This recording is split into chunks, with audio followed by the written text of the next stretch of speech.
juga. Terus umumnya ada di kabupaten-kabupaten.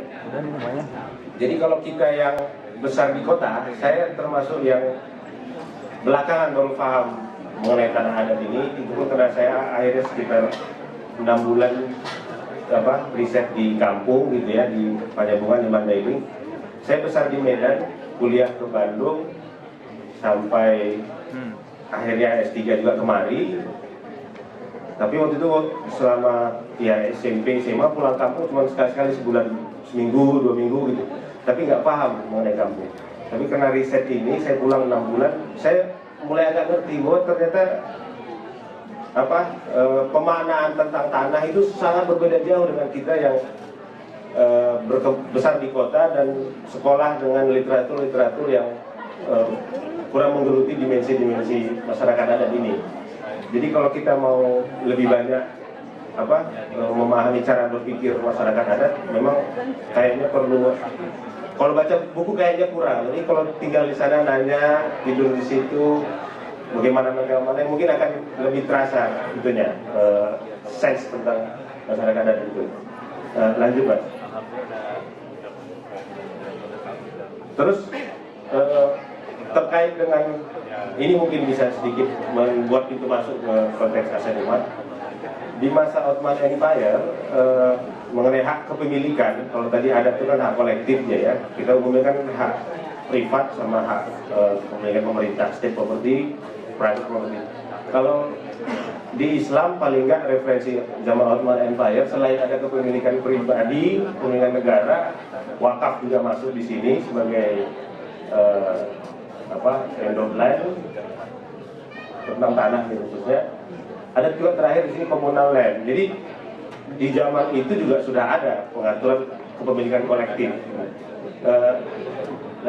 Diteruskan Mas.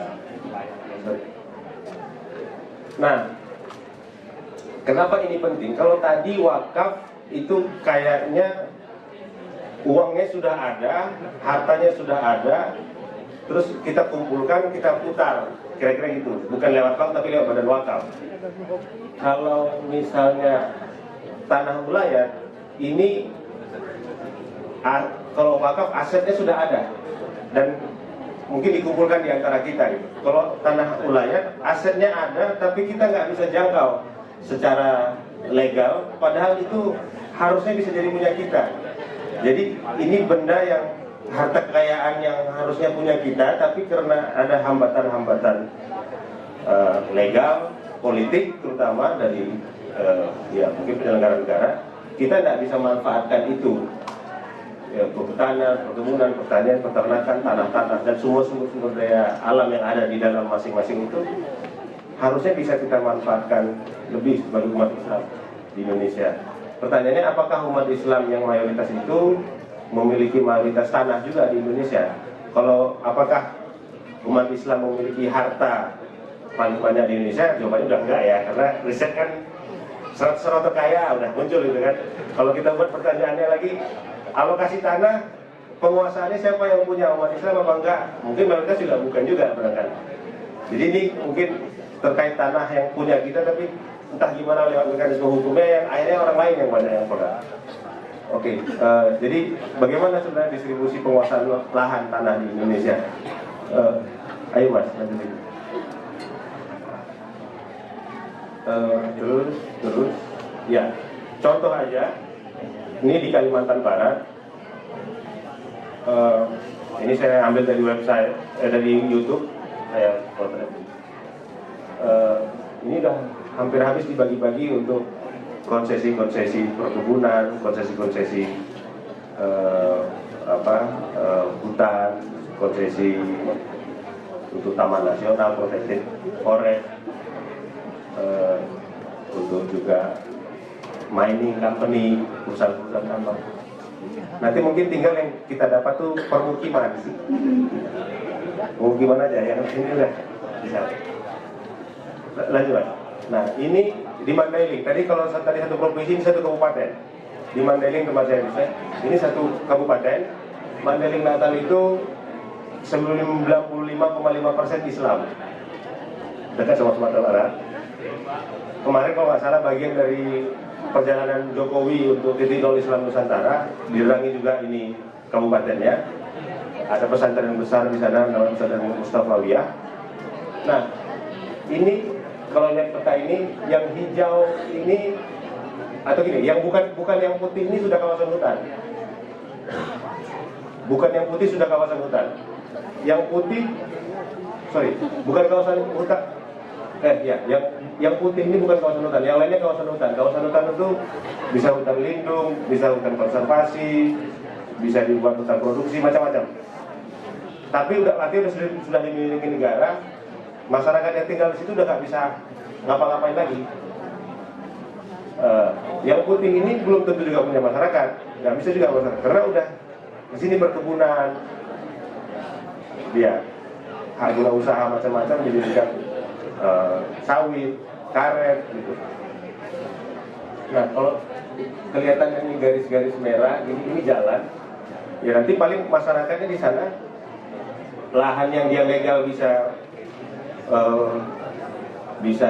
secara legal ya dia miliki hanya jarak katakan 500 meter dari jalan atau dari sungai. Padahal sejak zaman Belanda dia udah 2 kilo ke atas sana mereka sudah pegang. Jadi mereka nggak bisa sertifikatkan, nggak bisa kuasai. Karena ada aturan pemerintah yang membuat mereka tidak bisa memanfaatkan lahan yang sudah dari turun-turun mereka punyai di sana. Lanjut lagi Mas. Nah, ini contoh juga. Contoh aja. Dari 660-an ribu hektar sudah dibagi-bagi habis kehutanan, perkebunan, tambang emas dan lain-lain di sana. Jadi ya pemukiman tinggal sedikit, yang tadi itu nggak bisa dipegang sama masyarakat. Lanjut Mas, ini tadi cerita mengenai pengantarnya, ini sejarahnya. Karena tidak ada pengakuan hak dari pemerintah terhadap tanah wilayah. Ini ada satu istilah internal kolonialisme. Artinya kolonialisme yang dilakukan oleh orang dalam sendiri gitu. Kalau ada teman yang lain nulis juga hukum kolonial di negara merdeka. Gitu. Jadi kita negara merdeka tapi kita masih menggunakan cara-cara kerja hukum kolonial, terutama di isu sumber daya alam. Ini yang paling sederhana, tahun 1870 ada keluar agrarian law dari pemerintah Belanda, domain verklaring itu menyatakan bahwa semua lahan yang tidak bisa dibuktikan kepemilikannya berdasarkan eigendom, berdasarkan eigendom itu hak kepemilikan lahan, tapi dengan versi standar Eropa, standar mereka. Maka lahan itu dianggap sebagai punya negara.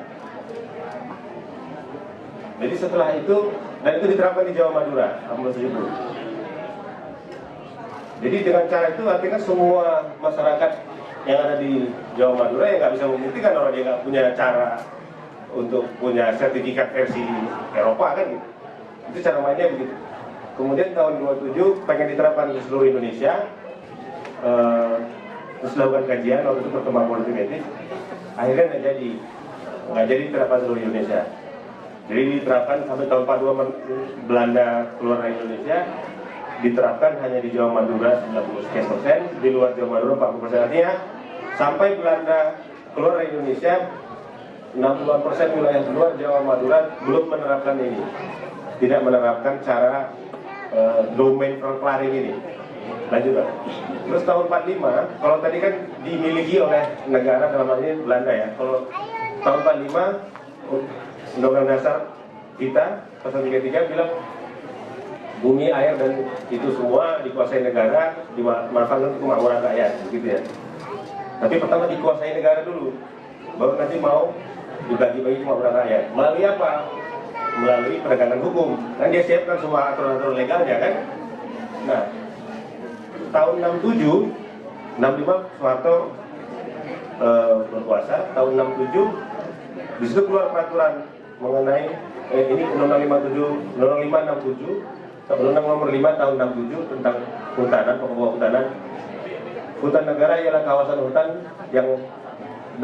yang tumbuh di atas tanah yang tidak dibebani hak milik pengertiannya ini sama dengan Eigendom tadi.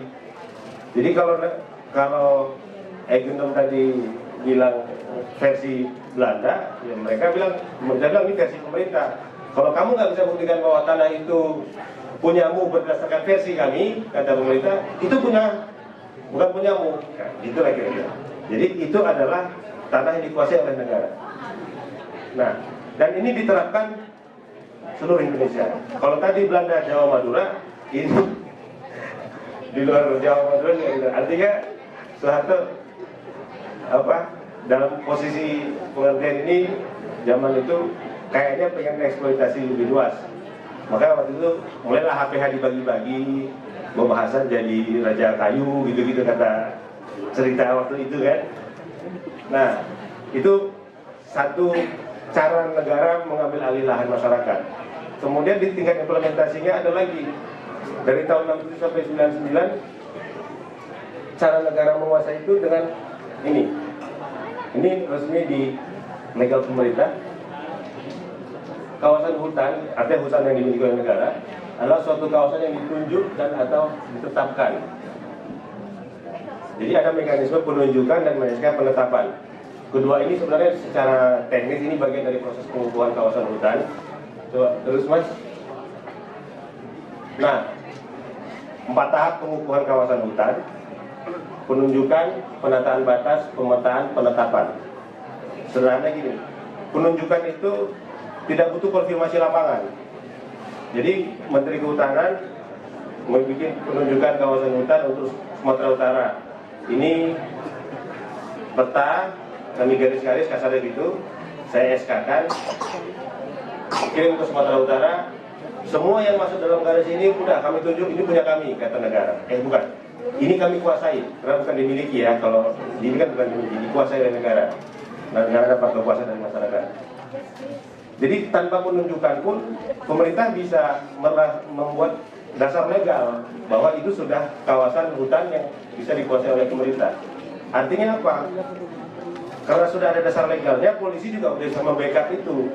Kalau masyarakat mau macam-macam, ya sudah ada dasar polisi untuk bilang ini legal loh. Karena dengan penunjukannya sudah bisa.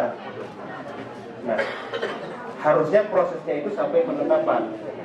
Di tengah-tengah sebelum penetapan ada penataan batas, itu ada konfirmasi lapangan. Nah, coba lihat dulu Mas. Nah, di konfirmasi lapangan itu ada penyelesaian pihak sengketa dengan pihak ketiga.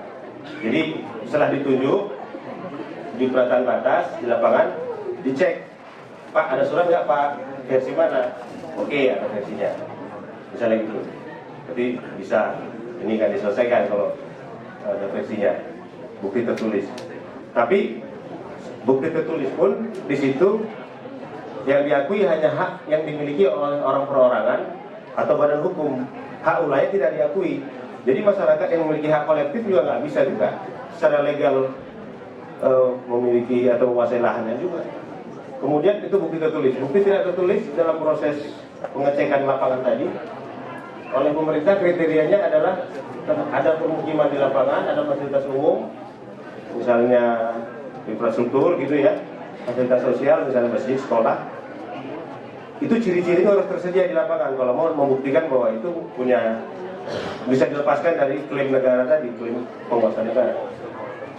Sementara kan masyarakat hidupnya kan bertani, berkebun, ladang, itu nggak masuk dalam kriteria non tertulis tadi. Jadi kalau dia punya sawah, ladang, pohon yang ditanam karet kopi 2 kilo dari jalan, karena nggak masuk kriteria, ya nggak bisa juga dimanfaatkan oleh masyarakat secara legal. Jadi masyarakat adat itu nggak bisa kemana-mana dia, sudah ditunjuk dia nggak bisa ngapa-ngapain, habis itu kena penataan batas juga, di aturan tidak tertulis nggak kena, aturan tertulis juga nggak kena. Jadi dia seperti dihimpit oleh peraturan. Nah biasanya pemerintah kan setelah ditunjuk dan ditetapkan tadi, dikuasai oleh pemerintah, dijadikan fungsi macam-macam, diserahkan kepada unit-unit usaha, gitu.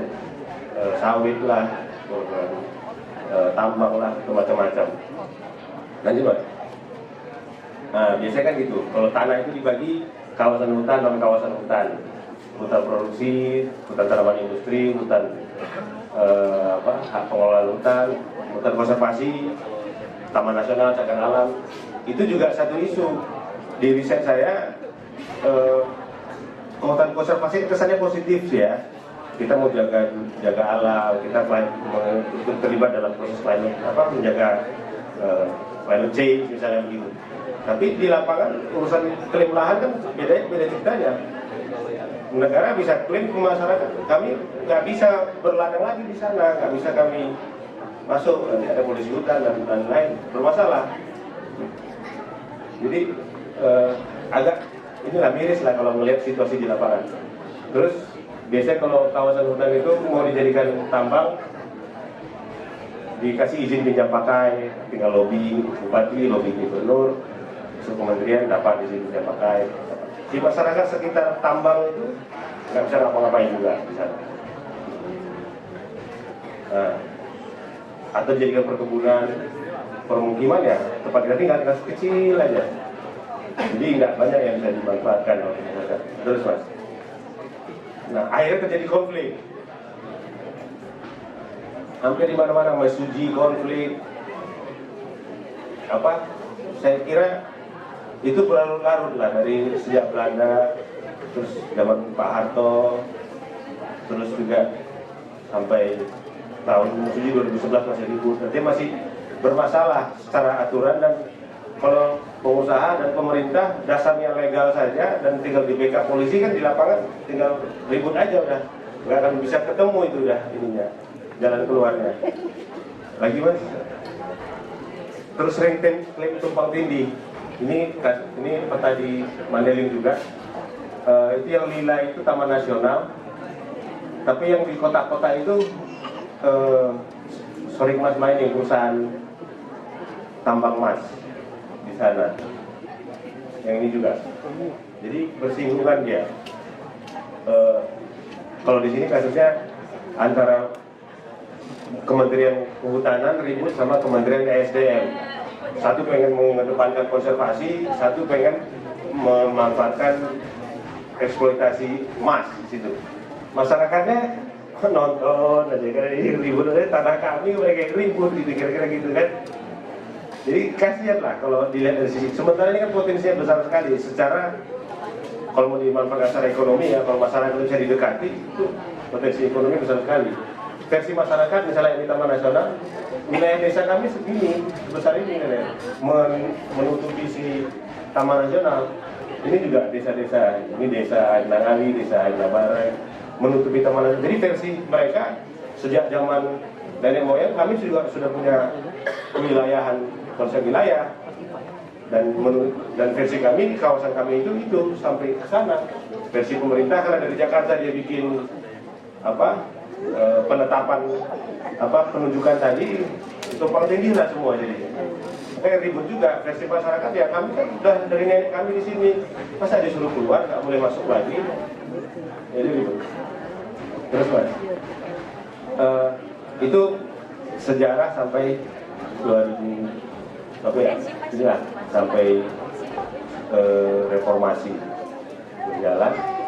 Kemudian ada perubahan akibat perkembangan usaha rekan-rekan yang di LSM, terutama LSM ada Aliansi Masyarakat Adat Nusantara namanya, ada juga NGO yang khusus mengawal aspek hukum sumber daya alam perlindungan masyarakat. Ada Huma namanya, ada juga Episteme namanya, beberapa lulusan dari Leiden, mungkin murid-muridnya Van Vollenhoven kalau ada teman-teman pernah dengar, itu tokoh pemikir hukum adat Belanda. Penerus-penerusnya itulah yang akhirnya mengawal ini, dan mereka menggugat aturan pemerintah Undang-Undang Kehutanan tadi ke Mahkamah Konstitusi tahun 2011 dan 2012. Menurut saya titik balik, akhirnya masyarakat adat bisa dapat kesempatan untuk mengklaim kembali lahannya itu. Jadi pertama tahun 2011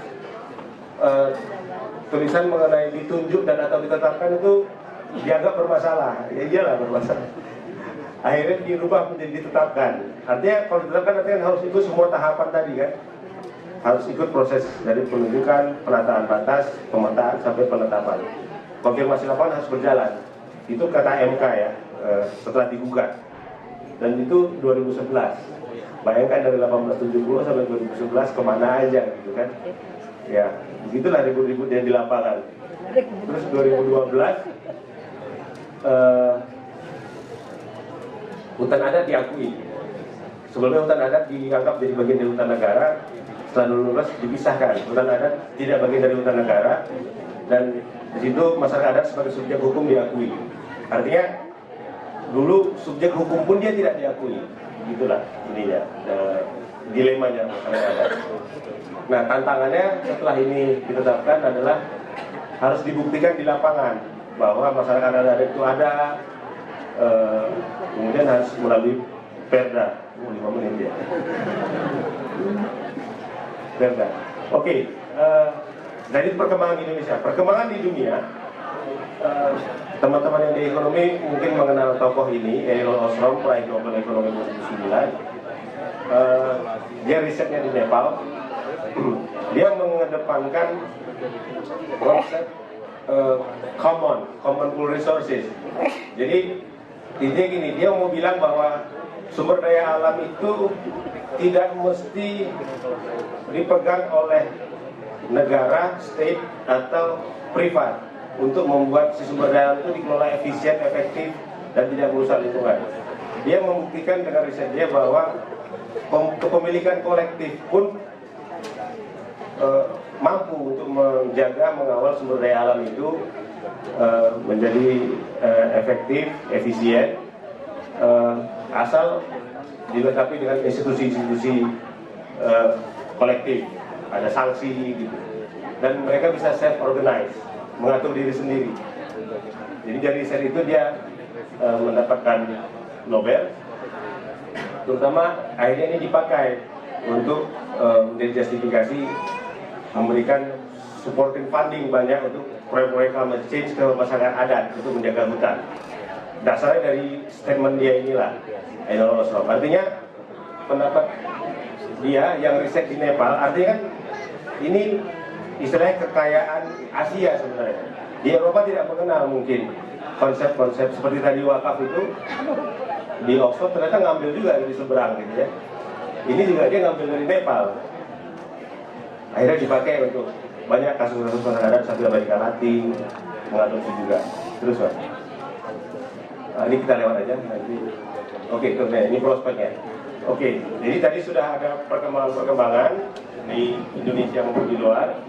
Nah, sekarang di Indonesia setelah perkembangan itu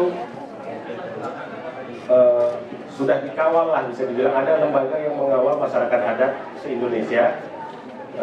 Namanya ini Aliansi Masyarakat Adat Nusantara. Saya cukup ngefans lah bisa dibilang dengan lembaga ini. Berdiri tahun 99, persis nggak lama setelah Soeharto turun ya. Artinya baru mereka punya keluasan untuk bergerak. Di Indonesia sekitar 80 juta. 17 juta dari 80 juta itu terorganisir di sini dan menjadi lembaga organisasi masyarakat terbesar di Indonesia dan juga barangkali di dunia. 17 juta. Mungkin saya nggak tahu. Syria aja barangkali nggak satu 17 juta jumlah penduduknya. Ini dia bisa menghimpun populasi membernya dia 17 juta orang.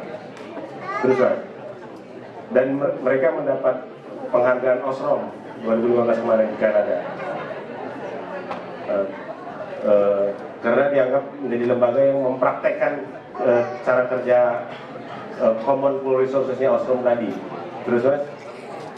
Terus mereka juga punya organisasi sayap untuk registrasi masyarakat adat, bisa dicek di website mereka, ada prosedur-prosedurnya. Terus nah, dan mereka juga sudah melakukan proses pengecekan untuk internal mereka sebelum didaftarkan ke pemerintah. Ada sekitar 8 jutaan total yang sudah tercatat di sana, dan disertifikasi baru 4% dari yang terdaftar di mereka. Prosesnya panjang memang, tapi ini sedang mereka jalankan juga terus, dan sudah mulai ada pengakuan oleh negara. Ini ketua Aliansi Masyarakat Adatnya dulu ya, 2 bulan yang lalu berganti, sekarang perempuan sekjennya. Nah, jadi mereka sedang ditemui, diterima oleh Presiden. Terus Mas, dan kayaknya mereka berhasil mendorong pemerintah untuk reformasi agraria. Jadi mau distribusi, janjinya mau distribusi lahan kayaknya, mudah-mudahan aja benar. Terus Mas, nah ini sebenarnya diawali dari 2013. Jadi Jokowi meneruskan saja sebenarnya. Tapi mungkin bisa dapat kredit lah dia dari situ ya, kredit image gitu. Tapi sebenarnya ini dimulai dari begitu tadi kan 2011 ini balik 2012, 2013 LSM yang saya bilang tadi itu menempel kementerian dan KPK untuk membuat MOU agar mempercepat pengukuhan kawasan hutan untuk proses-proses konflik di lapangan diselesaikan. Terus Mas, dan mereka 2014 beberapa menteri, tadi kan 14 kementerian MOU, ini beberapa menteri kementerian lebih spesifik 4 aja, itu PU, Dalam Negeri, BPN, sama 3 mengeluarkan peraturan bersama untuk tata cara penyelesaian penguasaan tanah yang ada di dalam kawasan hutan. Jadi udah ada sekarang legal formal untuk kita masuk ke penguasaan tanah wilayah kasarnya gitu. Terus Mas, dan ini melibatkan Pemda, Bupati, sampai kecamatan, sampai ke desa. Secara legal memang harus begitu. Terus Mas, dan ada juga ini tahun 2015 mengenai sertifikasi tanah distribusi lahan beberapa kementerian. Artinya secara legal yang dulu nggak ada, sekarang sudah ada. Beberapa kementerian buat aturan-aturan untuk mempercepat proses kasarnya mungkin pengembalian lahan adat ini dia, tapi tetap harus legal dia prosesnya. Terus Mas, dan ini ada juklat dari BPN, Kementerian Agraria, untuk inventarisasi tadi IP4T untuk menyelesaikan masalah tanah di hutan. Terus Mas, ini bisa dilihat beberapa kabupaten 2015 sudah mengeluarkan juga peraturan-peraturan yang sama. Terus Mas, terakhir 2016 Kementerian Agraria juga buat tata cara penetapan hak komunal atas tanah masyarakat hukum adat, sudah keluar. Jadi dari 1870 tidak ada pengakuan sama sekali. Mudah-mudahan sekarang sudah ada pengakuan, dan sampai ke bupati, sampai ke camat, sampai ke desa. Tapi kalau nggak dikawal, ini bahaya juga, karena nanti bupatinya juga bisa baik-baik. Terus nah, terakhir Desember 2016 diserahkan oleh Jokowi 9 sertifikat investor dengan kawan-kawan penggiat UKM.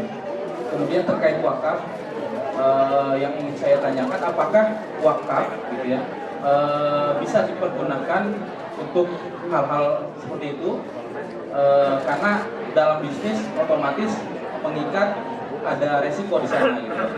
Kemudian jika bisa, apakah sistemnya pure hutang piutang, artinya bantuan sosial tanpa bunga, tanpa bagi hasil, sehingga asetnya tetap, atau bisa sistem investasi, artinya ada bagi hasil di sana, bisa dikembangkan dan untuk usaha yang lain. Yang kedua, mungkin sharing sedikit, ada kawan saya, guru saya juga, beliau sama pebisnis juga awalnya, kemudian di masa-masa sekarang fokus hanya kegiatan sosial. Beliau membangun pesantren dengan dananya sendiri, kemudian pure gratis untuk semua siswa, bangun rumah tahfiz juga semua difasilitasi gratis, dan beliau memikirkan ke depannya dengan cara dia membangun sebuah kos-kosan yang jumlahnya besar, dan dia bilang begini, jika saya mati besok gitu ya, pesantren ini akan hidup dari hasil dari kos-kosan tadi gitu. Artinya dia sudah memikirkan jangka panjang bagaimana cara meningkatkan kemampuan para pengelola wakaf sehingga bisa berpikir seperti jauh ke depan, sedangkan banyak mungkin pengelola wakaf yang hanya membangun sekolah atau pesantren kemudian sudah selesai untuk kehidupan selanjutnya yang menanti dari uluran tangan yang lain begitu. Terima kasih. Assalamualaikum warahmatullahi wabarakatuh. Assalamualaikum. Terima kasih Mas Mansur dari Birmingham. Jadi ada dua pertanyaan tadi saya dulu. Yang pertama adalah tentang bagaimana ketika tadi membuat usaha kemudian ternyata kita perlu meminjam dan apakah itu termasuk investasi atau dapat dikatakan sebagai utang piutang seperti itu. Yang pertama. Kemudian yang kedua, ketika memiliki sebuah pesantren, kemudian di samping itu untuk membiayai operasi pesantren,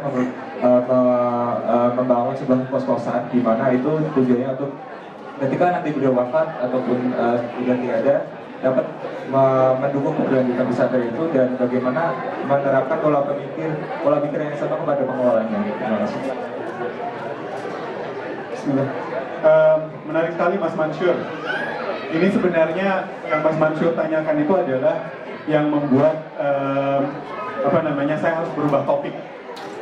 Karena apa yang saya ketahui, apa yang saya baca itu berbeda dengan apa yang diketahui dan dibaca oleh pembimbing saya yang baru. Saya punya stand pada waktu itu bahwasanya ketika kita punya dana wakaf, maka dana wakaf kita itu boleh kemudian dipergunakan untuk membiayai sebuah investasi yang dilakukan oleh entrepreneur, UMKM umpamanya. Lebih beresiko lagi ketika saya berpikir, kenapa nggak startup? Kenapa nggak investasi-investasi yang sifatnya kayak Muslim Experience? Saya sebut ya Pak Momo. Nah, kalau seandainya seperti itu, ini kan sesuatu yang sangat beresiko. Nature dari capital, venture capital itu high risk, high technology, dan high leverage. Jadi dia akan punya banyak hutang, pada saat yang sama leverage-nya, resikonya tinggi tapi teknologinya tinggi. Tapi begitu itu terjual, itu boom di masyarakat, maka naiknya tinggi sekali. Gojek, Facebook, semuanya. Nah, menurut saya boleh. Tapi dasarnya apa? Dasarnya pertama adalah apa yang dikatakan oleh Cijakca. Cijakca itu orang pertama IDB, orang pertama di ekonomi Islam yang kemudian membawa ide bahwasanya ini boleh. Uang dari wakaf itu boleh dijadikan pinjaman. Nah, Cijakca dari mana? Ternyata itu adalah dari Ottoman Empire. Karena dia sejarawan Turki. Nah, setelah beberapa hari lalu, saya coba lagi. Ternyata saya temukan bahwasanya ini adalah praktek yang sudah ada di generasi awal. Jadi, untuk bisa minjam, itu berarti harta tersebut harus dalam bentuk aset yang immobile. Aset yang bisa berpindah. Selama ini harta wakaf itu cuma kita ketahui sebagai aset yang tidak bisa berpindah. Cuma tanah, kemudian bangunan. Nah, ternyata seluruh mazhab itu membolehkan, kecuali mazhab Hanafi. Mazhab Hanafi yang tidak membolehkan hanya Abu Hanifah. Muridnya Abu Hanifah, Abu Yusuf, itu membolehkan. Alatan Abu Yusuf adalah Ali bin Abi Thalib pada waktu itu mewakafkan kuda dan tameng perangnya. Kuda dan tameng perang itu adalah harta mobile yang bisa hilang, bisa habis. Nah, kemudian sehingga pada waktu itu Abu Yusuf bilang boleh hartanya tersebut adalah harta yang immobile dengan syarat itu adalah didasarkan pada adat yang ada pada waktu itu. Nah, tapi kemudian Imam Zufar yang juga mazhab Hanafi itu membolehkan untuk segala sesuatu yang bersifat immobile, tidak terikat oleh adat. Nah, pertama secara syariah kemudian boleh, berarti kalau dia sekarang berkembang kas wakaf itu boleh. Ketiga imam lainnya itu membolehkan. Nah, jadi mayoritas sudah diinikan bahwasanya hartanya tidak yang mobile pun boleh, kas wakaf dan lain-lain boleh. Nah, apakah kemudian harta tersebut boleh diberikan kepada investasi-investasi yang mempunyai resiko, yang resiko tersebut bisa membuat harta wakaf itu hilang, habis. Nah, Cijakca pada waktu awal-awal tahun 84 dia menulis, itu dia bolehkan dengan alasan begini. Dunia investasi sudah sedemikian berkembang, Sehingga dunia investasi bisa kemudian menghitung berapa resikonya. Jadi kemudian resiko dari harta-harta yang diberikan kepada investasi beresiko itu bisa di-offset dengan berinvestasi kepada harta-harta yang tidak ada resikonya. Umpamanya gini, kita dapat wakaf 100 juta. 100 jutanya ini sampai nanti akhir zaman tidak boleh berkurang sama sekali. Gimana caranya? Ada orang minjam, ada resiko kemudian dia tidak bayar. Maka bisa jadi kita bilang, oke, kita investasikan 50 jutanya kepada instrumen-instrumen yang tidak berisiko. Umpamanya kita berikan sukuk retail kemarin umpamanya, Sukri.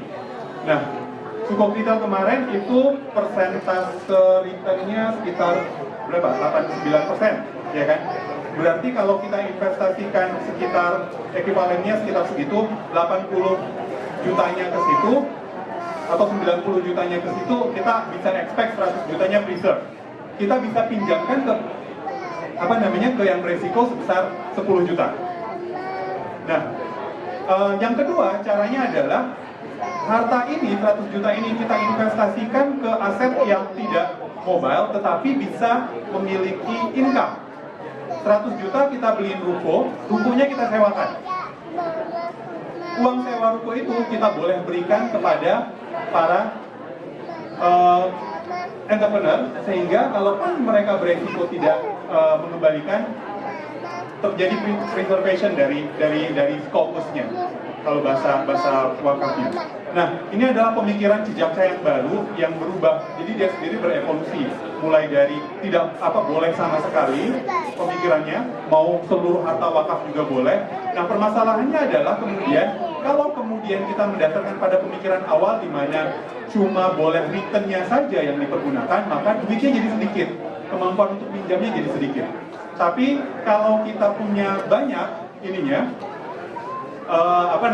kita bolehkan seluruhnya, maka duitnya jadi banyak.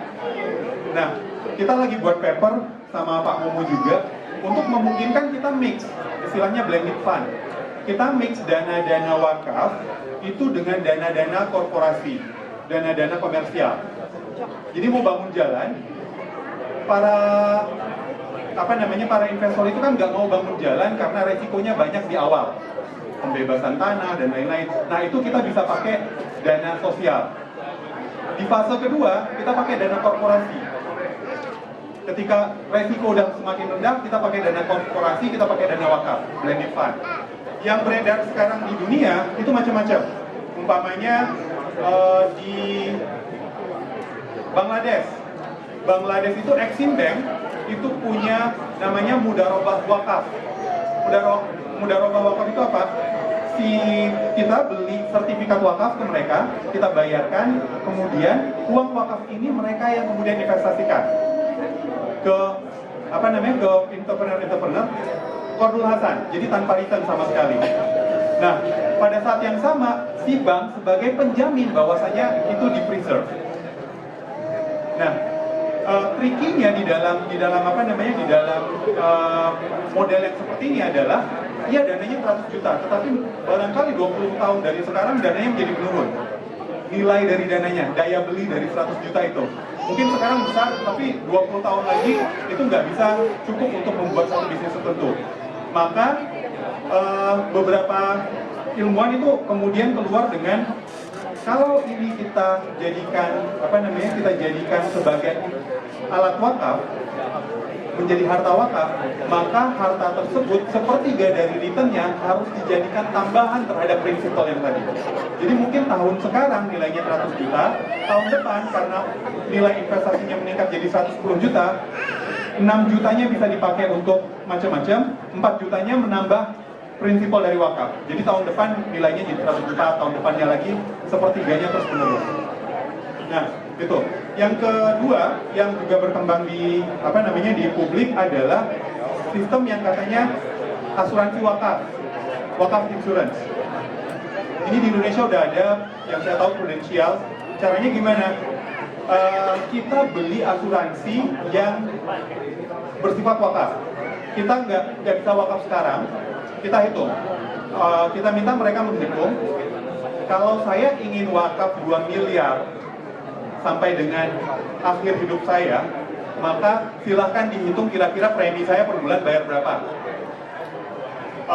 Mereka akan menghitung kan pakai asuransi, oke, mirip kalau kita beli asuransi kematian gitu. Mereka akan hitung, mereka akan keluar dengan angka. Oke, kalau seperti itu Anda bayar 600.000 per bulan. 600.000 per bulan, ternyata kita meninggal 2 bulan kemudian umpamanya. Baru terkumpul 1,2, si asuransi wajib membuat itu menjadi 2 miliar dan kemudian menyerahkan 2 miliar tersebut kepada lembaga atau peruntukan apapun yang kita inginkan. Jadi kita ingin ini umpamanya buat jadi dana anak kita 50%-nya, pendidikan anak kita 50%-nya, 50%-nya adalah berupa pendirian sekolah anak-anak yatim yang kemudian anak-anak yatim tersebut dibiayai dari biaya sekolahnya atau apapun yang kita inginkan.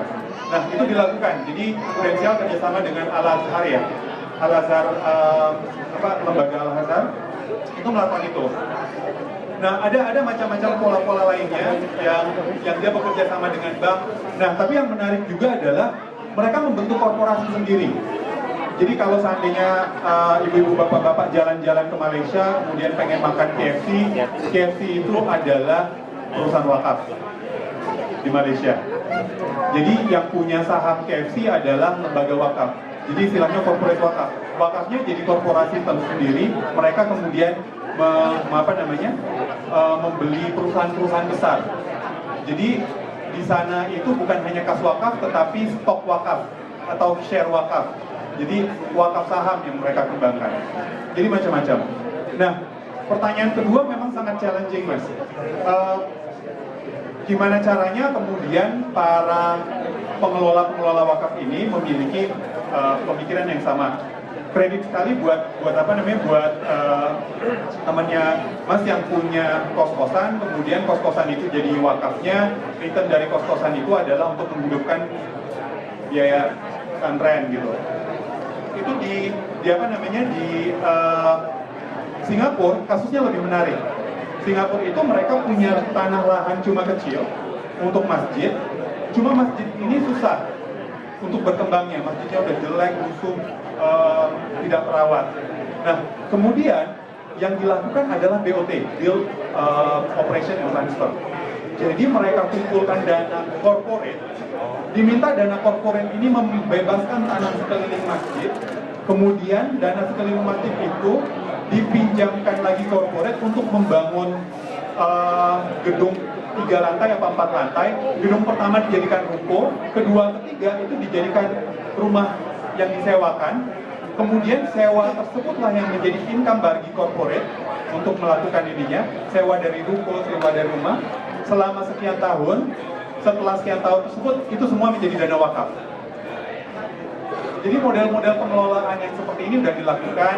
Terus kalau seandainya kita melihat ada satu buku terbaru tahun lalu itu yang dikeluarkan oleh Palgrave, kebetulan Prof. Mehmet itu salah satu ininya yang dari dalam itu. Bukunya itu menceritakan bagaimana teknik pengelolaan dan akad apa yang bisa dipakai yang sesuai dengan Islam ketika kita punya harta idle di dalam ini. Itu bisa menjadi salah satu bahan rujukan. BOC tadi salah satunya, kemudian kerjasama dengan bank, kerjasama dengan lembaga asuransi dan lain-lain. Nah, mungkin PR kita ya Pak Edi ya. Pak Edi ini udah menyiapkan frameworknya untuk kemudian men-training orang-orang supaya mindsetnya jadi berubah, ininya berubah. Nanti insya Allah yang lebih berkompeten Pak Edi, bagaimana cara mengubah pengelola wakafnya Pak Edi Iskandar yang kita undang jauh-jauh dari Indonesia. Nah, mungkin itu yang bisa saya tambahkan. Oh ya, satu lagi Mas, boleh nggak yang itu? Kalau tadi kan boleh sedikit promosi dari ini Bang Zaid ini senior saya di SMA 1 Medan. Sama-sama orang Medan kita. Yang 3 terakhir, inilah yang kami yakin bahwasanya masyarakat kita sekarang itu sesederhana. Udah. Yang selanjutnya.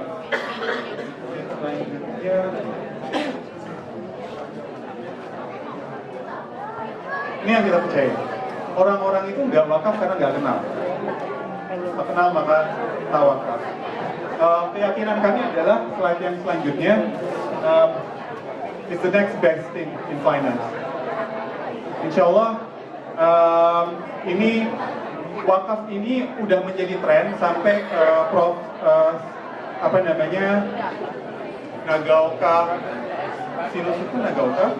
Shinosuke Nagaoka itu yang dari salah satu profesor di Jepang yang concern sekali mengenai ekonomi syariah. Dia keluar dengan pernyataan bahwasanya the new horizon 2.0 itu adalah di dalam ekonomi Islam adalah revitalisasi wakaf dan zakat. Ketika sebelumnya dia bilang new horizon 1.0 adalah murabahah sindrom istilah beliau. Nah, the next one adalah upaya umat, dan ini udah pergerakannya udah dunia sebenarnya. Jadi Singapura udah, Malaysia udah, Indonesia kita juga maju sekali. Jadi mudah-mudahan the next best thing di finance adalah ini, dan kita it's depend on us. Are we going to take it or someone else has taken it already gitu. Be there or be left behind. The nextnya nggak ada. Sebenarnya kami mau undang di sana ada ini kami MES UK, informasi mengenai wakaf, informasi mengenai ekonomi syariah, perkembangannya di bidang ekonomi, pendidikan dan lain-lain, kami ada di situ. Kami juga sekarang lagi buat sebenarnya ada foto setelah ini, ada foto frame Instagram yang kami buat untuk berfoto-foto. Jadi kami buat lucu-lucuan, silahkan berfoto di situ, diupload di like Facebook dan Instagram kami. Mudah-mudahan informasinya bisa lebih banyak ketika kita diskusi di situ. Kita punya banyak kegiatan. Insya Allah nanti malam kita presentasi mengenai apa itu MES UK, masyarakat ekonomi syariah.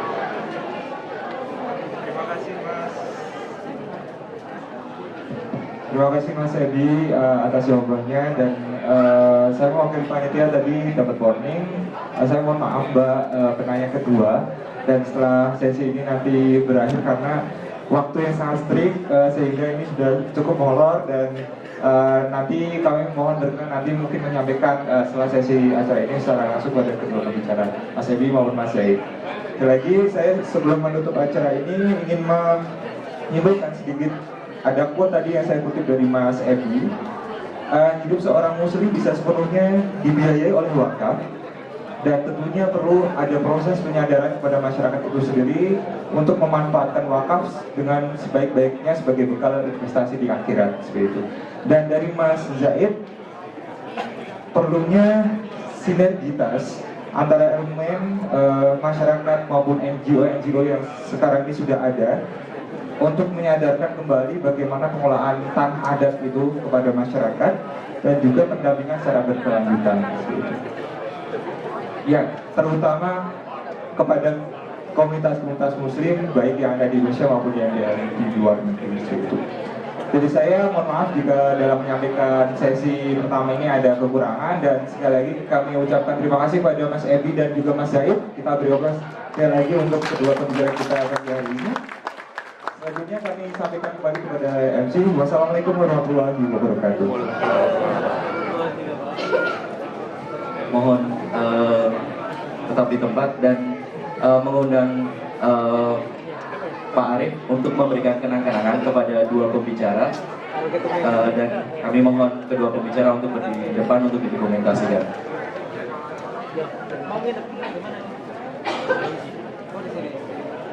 Mohon untuk berdiri di depan, dan kepada Pak Arif untuk bisa menyerahkan kenang-kenangan dari pihak panitia kepada dua pembicara sesi pagi ini. Tolong tahan sebentar untuk difoto. Terima kasih. Yang kedua,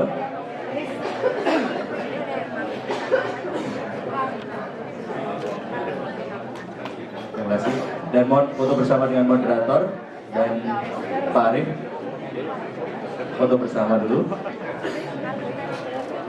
3, 2, 1.